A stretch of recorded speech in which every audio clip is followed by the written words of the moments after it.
ৰাজ্যৰ ৰাজনীতিৰ big political news Jorhat Lok Sabha সমষ্টিত বিপুল ভোটৰ ব্যৱধানত জয় লাভ কৰাৰ পিছতে কেইবাটাও ডাঙৰ মন্তব্য কৰা দেখিবলৈ পোৱা গৈছে কংগ্ৰেছ সাংসদ গৌৰৱ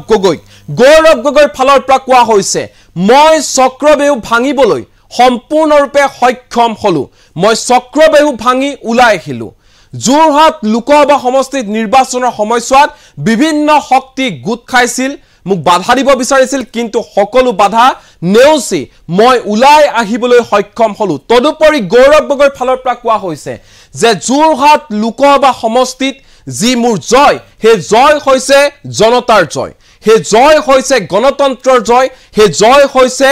দেশৰ সংবিধানৰ জয় অহংকাৰৰ পতন ঘটিছে অহংকাৰ পৰাজিত হৈছে এবাৰ লোকসভা নিৰ্বাচনত এনেধৰণে মন্তব্য কৰি গৌৰৱ গগৈৰ ফালৰ পৰা আন এটা ডাঙৰ মন্তব্য কৰা হৈছে যত কোৱা হৈছে মই বেছি দিন দিল্লীত থাকিব বিচৰা নাই এবাৰৰ নিৰ্বাচন সেমি ফাইনেলহে আছিল 2024ত মই ফাইনেল খেলিম পুনৰবাৰ কৈছো গৌৰৱ গগৈৰ ফালৰ পৰা সাংবাদিকৰ আগত কোৱা হৈছে এবাৰৰ নিৰ্বাচন সেমি ফাইনেলহে আছিল 2024ত ফাইনেল খেলিবলৈ আমি সম্পূৰ্ণৰূপে সাজু আছো এই মুহূৰ্তৰ বিগ পলিটিকেল নিউজ লৈ আহিছে নিটক্সৰ দৰ্শকৰ বাবে কংগ্ৰেছ সাংসদ গৌৰৱ গগৈৰ কেইবাটাও ডাঙৰ মন্তব্য নিৰ্বাচনত জয়ী হৈ কেইবাটাও ডাঙৰ মন্তব্য কৰিছে গৌৰৱ গগৈয়ে এবাৰৰ নিৰ্বাচন সেমি ফাইনেলহে আছিল 2024ত আমি ফাইনেল খেলিম মই বেছি দিন দিল্লীত থাকিব বিচৰা নাই লোকসভা নিৰ্বাচন গল জিকিলো এতিয়া আমাৰ লক্ষ্য আমাৰ টাৰ্গেট হৈছে 2024ৰ বিধানসভা নিৰ্বাচন কেৱল লোকসভা নিৰ্বাচনতে নহয় আগন্তুক বিধানসভা নিৰ্বাচনলৈকে এই বিজয় যাত্ৰা লৈ যাব লাগিব নিৰ্বাচনত জয় লাভ কৰি আবেগিক হৈ পৰিল কংগ্ৰেছ সাংসদ গৌৰৱ গগৈয়ে মন্তব্য প্ৰকাশ কৰিলে এই জয় যোৰহাটৰ জনতাৰ জয় গণতন্ত্ৰৰ জয় সংবিধানৰ জয় উজনি অসমৰ মান স্বাভিমানৰ জয় গোটেই নিৰ্বাচনত বিভিন্ন শক্তি নামি পৰিছিল মোক বাধা দিবলৈ টকা পইচাৰ খেল খেলিছিল কিন্তু কোনো ধৰণৰ কামত নাহিল জনতাই প্ৰত্যাখ্যান কৰিলে বিজেপি প্ৰাৰ্থী তপন কুমাৰ গগৈ প্ৰয়াত পিতৃ তৰুণ গগৈ সুঁৱৰিলে গৌৰৱ গগৈৰ ফালৰ পৰা কোৱা হৈছে দেউতা থকা হলে আজি বহুত বেছি আনন্দিত হল হয় দেউতা সুখী হল হয় মই ৰণত নামি যুঁজ আগবঢ়াব পাৰিলো আৰু মই জয়ী হৈ দেখুৱালো এই জটিল নিৰ্বাচনত মই মোৰ ব্যক্তিত্ব আৰু পৰিচয় ৰাইজক দিব পাৰিলো যোৰহাটৰ ৰাইজ মোৰ অভিভাৱক তেওঁলোকৰ মৰম মোৰ বাবে সুৰক্ষা কবচ এনেধৰণে মন্তব্য প্ৰকাশ কৰিছে গৌৰৱে ইমান ব্যাপক ব্যৱধানত মই জিকিম বুলি কেতিয়াও ভবা নাছিলো জনতাই যে ইমান সমৰ্থন জনাব মোক হেয়া মই ভবা নাছিলো কিন্তু ব্যৱধানৰ সম্পৰ্কেও মই বেছি চিন্তা কৰা নাছিলো কিমান ব্যৱধানত আমি জিকিম হেতু গুৰুত্বপূৰ্ণ নাছিল মুঠতে আমি জিকিব লাগে হেয়াহে গুৰুত্বপূৰ্ণ যোৰহাট লোকসভা সমষ্টিত অহংকাৰৰ পৰাজয় হৈছে গণতন্ত্ৰৰ জয় হৈছে এই মন্তব্য কৰিছে গৌৰৱ গগৈয়ে নামঘৰে টকা বিলায়ো জিকিব নোৱাৰিলে বিজেপি মুখ ঠেকেচা খালে বিজেপিয়ে জনতাই প্ৰত্যাখ্যান কৰিলে বিজেপিৰ চক্ৰবেহু ভাঙিবলৈ মই সক্ষম হলো মই চক্ৰবেহু ভাঙি ওলাই আহিছো মই প্ৰাক্তন সাংসদ তপন কুমাৰ গগৈৰ পৰামৰ্শ লম আগন্তুক সময়ত কি কাম ৰৈ গৈছে আধৰুৱা হৈ থাকিল তপন কুমাৰ গগৈৰ হে কামবোৰ কৰিবলৈ মই চেষ্টা কৰিম এই প্ৰতিশ্ৰুতি দিছে গৌৰৱ গগৈ মন্তব্য প্ৰকাশ কৰিছে যোৰহাট লোকসভা সমষ্টিৰ প্ৰাক্তন সাংসদ তপন কুমাৰ গগৈ পৰামৰ্শ মই অনাগত দিনত লম এনেধৰণে মন্তব্য প্ৰকাশ কৰিছে লোকসভা নিৰ্বাচনত জয়ী হৈ বিপুল ভোটৰ ব্যৱধানত জয় লাভ কৰি এনেধৰণে মন্তব্য প্ৰকাশ কৰা দেখা পোৱা গ'ল গৌৰৱ গগৈ পলম নকৰি মন্তব্য শুনক কি কৈছে গৌৰৱে আজি সেই দিনটো মনত পৰিছে যেতিয়া মই মনোনয়ন পত্ৰ দাখিল কৰিবলৈ আহিছিলোঁ ইয়াৰ যোৰহাটৰ শ মানুহ গোট খাইছিল আৰু সেই সময়তে মই গম পাই গৈছিলোঁ যে আমাৰ জয়টো নিশ্চিত সেই সময়তে মই কৈছিলোঁ যে এই মনোনয়ন পত্ৰ মোৰ নিজৰ ব্যক্তিগত মনোনয়ন পত্ৰ নহয় এটা বিশেষ দলৰ মনোনয়ন পত্ৰ নহয় এয়া যোৰহাটবাসী ৰাইজৰ মনোনয়ন পত্ৰ আৰু এয়া জয়টো মই যোৰহাটবাসী ৰাইজৰ জয় হিচাপে গ্ৰহণ কৰিছোঁ লোকতন্ত্ৰৰ জয় সংবিধানৰ জয় আৰু বিশেষভাৱে যোৰহাটৰ স্বাভিমানৰ জয় উজনি অসমৰ মান স্বাভিমানৰ জয় আৰু মই মাত্ৰ এই জনসাধাৰণক তেখেতৰ যি লক্ষ্য আছিলে সেই লক্ষ্য মানে পাবলগীয়া মই মাত্ৰ এটা অংশহে কিন্তু এই গোটেই নিৰ্বাচনত প্ৰথম দিনৰ পৰাই যোৰহাটৰ ৰাইজে নেতৃত্ব লৈছে যদিও ৰাইজৰ বিৰুদ্ধে বিভিন্ন ইয়াত শক্তি ব্যৱহাৰ কৰা গৈছিল মন্ত্ৰী সভাৰ পৰা আমাৰ মুখ্যমন্ত্ৰীলৈকে বিভিন্ন টকা পইচা বিভিন্ন প্ৰশাসনৰ ফালৰ পৰা যথেষ্ট যদিও হেঁচা ব্যৱহাৰ কৰা গৈছিল কিন্তু জনসাধাৰণে নেতৃত্ব ল'লে ৰাইজৰ আশীৰ্বাদ আছিলে নৱ প্ৰজন্মৰ মৰম আৰু স্নেহ আছিলে আৰু শেষত গৈ ৰাইজৰ জয় হ'ল আৰু নিশ্চয় এই মুহূৰ্তত মনত পেলাব লাগিব মোৰ পিতৃ প্ৰয়াত তৰুণ গগৈদেৱলৈ আজি তেখেতে আমাৰ মাজত থাকিলেহেঁতেন নিশ্চয় যথেষ্ট আনন্দিত হ'লেহেঁতেন তথাপিও আজি তেখেতৰ আশীৰ্বাদ আমি সকলোৱে পাইছোঁ তেখেতৰ আশীৰ্বাদ পোৱা কাৰণেহে আজি এটা জটিল নিৰ্বাচনত আমি পাৰ হৈ গ'লোঁ আৰু ৰাইজে যোৰহাটৰ ৰাইজে আজি মোৰ অভিভাৱক হ'ল মই অভিভাৱকসকলৰ প্ৰতি নিজৰ শ্ৰদ্ধা জ্ঞাপন কৰিছোঁ আৰু পৰৱৰ্তী সময়ত মই কাম কৰি যাম এই মুহূৰ্তত তপন গগৈ ডাঙৰীয়া সম্পৰ্কেও মই ক'বলৈ বিচাৰিছোঁ যে তেওঁ এই সমষ্টিৰ প্ৰাক্তন সাংসদ মই পৰৱৰ্তী সময়ত তেখেতকো লগ পাই তেখেতৰ পৰাও এই সমষ্টিৰ উন্নয়নৰ ক্ষেত্ৰত কি কৰিবলগীয়া আছিলে তেখেতৰ কি অধুৰা কাম কি অধুৰা সপোন সেইখিনিও মই জানিবলৈ চেষ্টা কৰিম প্ৰাক্তন সাংসদ হিচাপে নিশ্চয় তেওঁ বিভিন্ন ঠাইত গৈ নিজে অনুভৱ কৰিছিল যে ৰাইজৰ ক'ত আৰু অসুবিধা আছে এইখিনিও কথা মই তেখেতৰ পৰা জানিবলৈ বিচাৰিম আৰু এই মুহূৰ্তত যোৰহাটবাসী ৰাইজ নৱপ্ৰজন্ম মহিলাসকল শ্ৰমিকসকল দলৰ কৰ্মীখিনি আৰু বিৰোধী মঞ্চ সকলোকে ধন্যবাদ জ্ঞাপন কৰিছোঁ ৰাহুলনী ডাঙৰীয়া ভাৰত জোড়ো ন্যায় যাত্ৰাৰ জৰিয়তে এই যে এটা পৰিৱেশ সৃষ্টি কৰিলে এই পৰিৱেশটো মই ভাবিছোঁ তাৰ পৰা আমি এটা সাহস পালোঁ আৰু এই আজি আমাৰ কৰ্তব্য যে এই বিজয় যাত্ৰা মাত্ৰ এই লোকসভা নিৰ্বাচনলৈকে নহয় এই বিজয় যাত্ৰা আহা বিধানসভা নিৰ্বাচনলৈকে আমি এই বিজয় যাত্ৰাটো লৈ যাব লাগিব আৰু তাৰ বাবে কাইলৈৰ পৰা আমি কামত আমি লাগি যাম নিশ্চয় আৰু তাৰ সেই বিজয় মই কৈছোঁ বিজয় মূল কাৰণ হৈছে মোৰ পিতৃ প্ৰয়াত তৰুণ গগৈদেৱৰ আশীৰ্বাদ আজি তেখেতৰ আশীৰ্বাদ আমাৰ লগত নাথাকিলেহেঁতেন আমি কেতিয়াও এনেকুৱা এটা জটিল পৰিস্থিতিত আমি পাৰ হ'ব নোৱাৰিলোহেঁতেন মই জীৱনত ৰাজনৈতিক ক্ষেত্ৰতে হওক বা নিজৰ ব্যক্তিগত জীৱনত বিভিন্ন মই ঘাত প্ৰতিঘাত মই অনুভৱ কৰিছোঁ কিন্তু আটাইতকৈ আজি জটিল এটা সময় আটাইতকৈ জটিল নিৰ্বাচন কৰ্মক্ষেত্ৰত আটাইতকৈ এটা জটিল সময় মই যোৱা কিছু মাহত মই অনুভৱ কৰিলোঁ আৰু সেইকাৰণে মোৰ পিতৃৰ আশীৰ্বাদ আৰু লগতে ৰাইজৰ মৰম এই দুটা কাৰণতে আজি আমি বিজেপি দলৰ যি চক্ৰব্যূহ এই চক্ৰব্যূহটো ভাঙিবলৈ আমি সক্ষম হ'লোঁ হাইৱেটো দেখিছে এতিয়া মানুহে হাইৱেটোৰ অৱস্থা সকলোৱে জানেই মেডিকেল কলেজৰ অৱস্থা সকলোৱে জানে মই যি কথা আগতেও কৈছোঁ আমাৰ যাতায়াত আমাৰ মেডিকেল কলেজ উচ্চ শিক্ষাত বহুত কৰিবলগীয়া আছে মই এতিয়াও মই এটা আশা দেখা পাইছোঁ যে পৰৱৰ্তী সময়ত বিভিন্ন ৰাজনৈতিক দলৰ লগত আলোচনা কৰি আমি ইণ্ডিয়া এলায়েন্সৰ চৰকাৰ গঠন কৰিব পাৰিম আৰু নিশ্চয় যদি আমাৰ চৰকাৰ গঠন হয় তেতিয়া কা আইন বাতিল হোৱাটো আমি বিচাৰোঁ এই কা আইনৰ আমাৰ ফালৰ পৰা যিমানখিনি কৰিবলগীয়া আছে আমি কৰিম কিন্তু নিশ্চয় ইণ্ডিয়া এলায়েন্সৰ চৰকাৰৰ সম্পৰ্কে ইতিমধ্যে ৰাহুল ডাঙৰীয়াই ক'লে যে অহা কাইলৈ আমাৰ ইণ্ডিয়া এলায়েন্সৰ বৈঠক হ'ব তাত আমি বিৰোধী ভূমিকা গ্ৰহণ কৰিম নে আমি চৰকাৰ গঠন কৰিবলৈ আমি চেষ্টা চলাম এই গোটেইবোৰ কথা কাইলৈ ইণ্ডিয়া এলায়েন্সৰ মিটিঙত আলোচনা কৰিম মই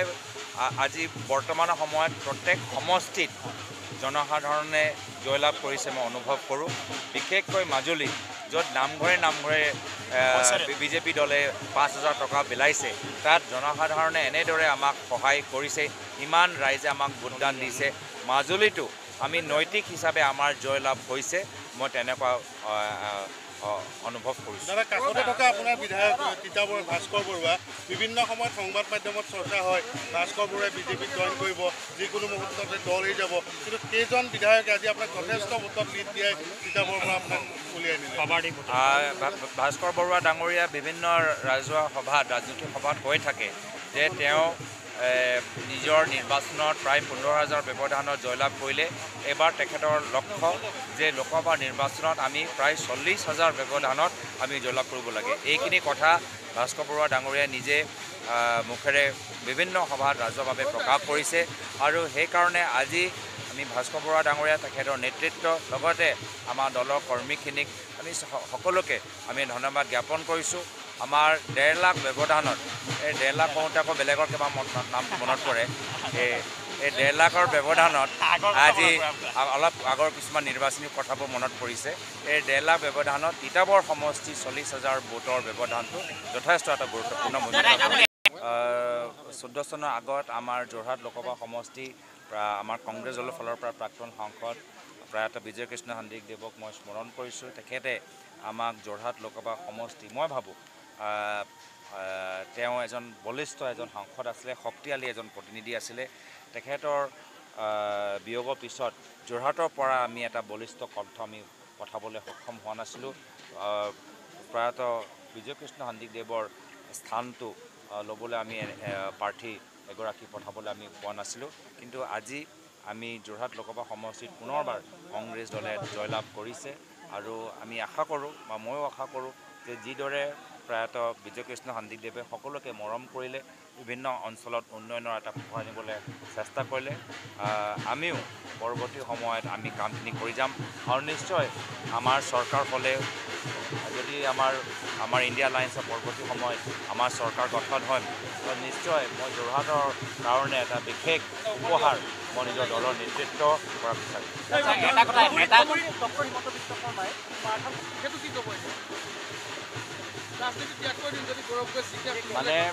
মানে মই যদি অধ্যয়ন কৰোঁ যে আজি আমাৰ বিজয় লাভ হোৱা কাৰণে মোৰ কাৰণ কি আছে, মই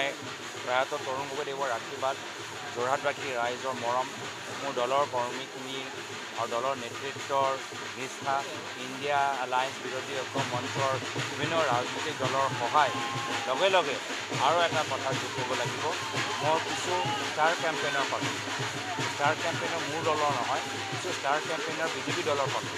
আৰু সেই বিজেপি সেই ষ্টাৰ কেম্পেইনৰ বাবে আজি আমাৰ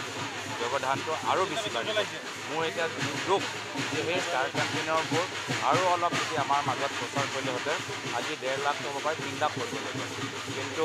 যিয়ে নহওক আমাৰ বিজেপি দলৰ সেই ষ্টাৰ কেম্পেইনৰ সকলোকো মই নিজৰ ফালৰ পৰা ধন্যবাদ দিয়াম।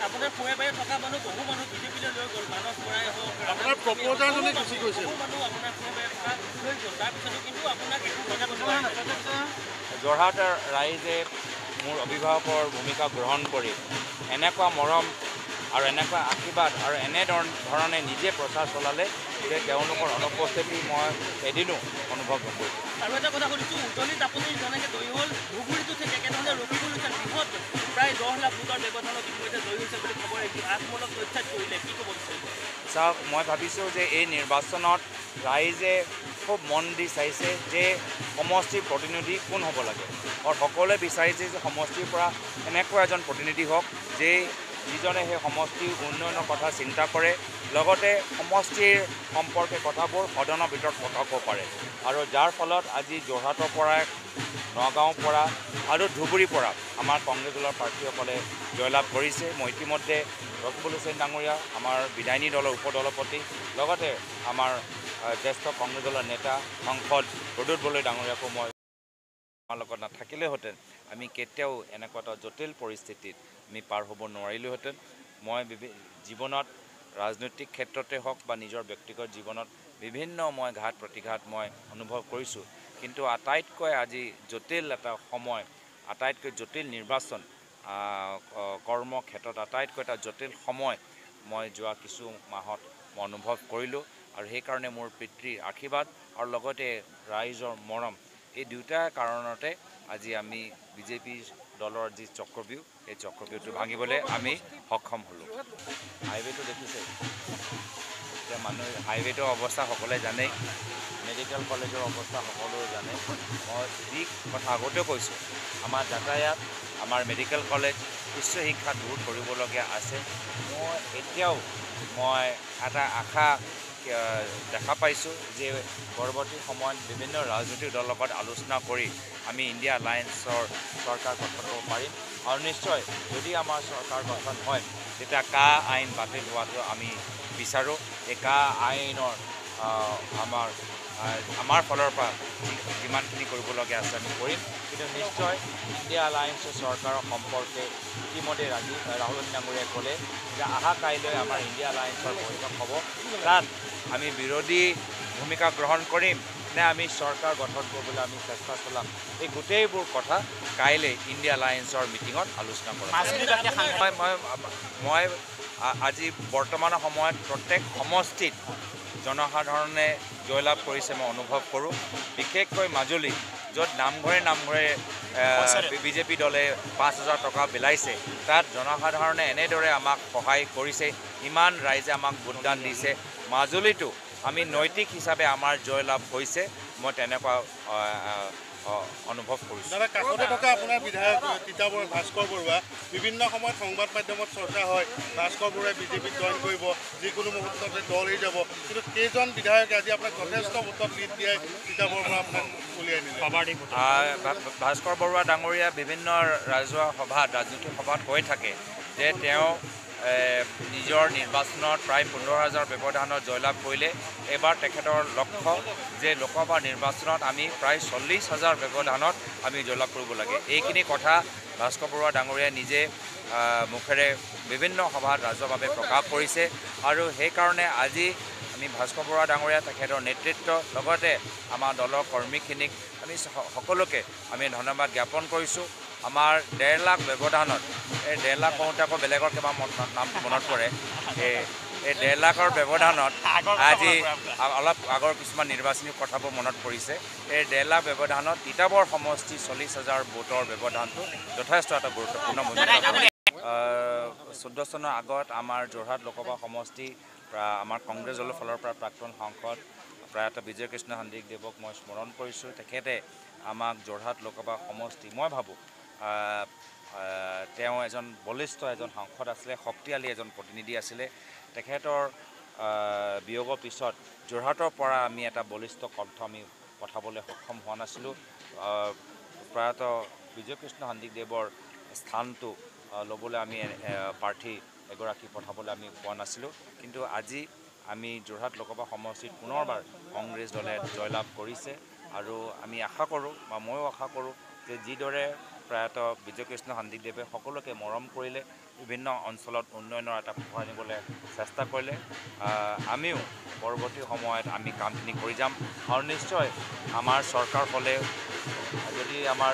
আমাৰ ইণ্ডিয়া এলায়েন্সৰ পৰৱৰ্তী সময়ত আমাৰ চৰকাৰ গঠন হয়, নিশ্চয় মই যোৰহাটৰ কাৰণে এটা বিশেষ উপহাৰ মই নিজৰ দলৰ নেতৃত্ব কৰা বিচাৰিম।